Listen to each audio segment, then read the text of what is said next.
upon the politics over this particular issue. Congress is going to raise Vinesh Phogat's disqualification and Sports Minister's statement issue in the lower house of the Parliament today is what we are picking up from our sources. Congress Whip Manikam Tagore moves adjournment motion in the lower house of the Parliament. Already we have seen in News 18's Pallavi Ghosh, our senior editor, joining us on the broadcast as well. Pallavi, a very good morning to you. Please walk us through more detail. What exactly is Congress's plan and what kind of fireworks can be expected from today's session?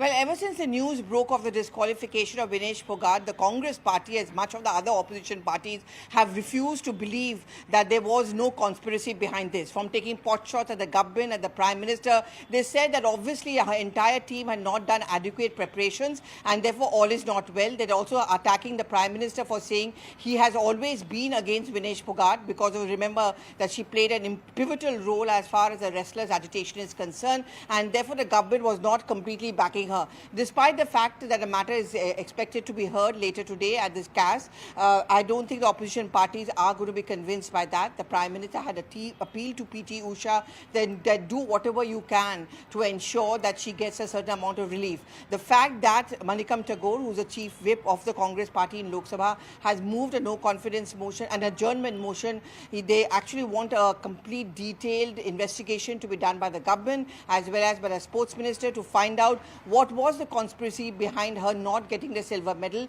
and what is it that the government plans to do. Well, the government has made it very clear, whether it was the Vice President yesterday, Mr. Nadda yesterday in Rajya Sabha, in Lok Sabha, and even the Sports Minister making it clear that please let's not drag this entire issue into politics. We've done what we could do, but then to say that there was a conspiracy and it was deliberately done is completely unfair. Definitely, Pallavi. Thank you so much for putting all of that into perspective for our viewers. We'll keep coming back to you for more details on that. Right now, shifting focus towards the Union Territory of Jammu and Kashmir and touching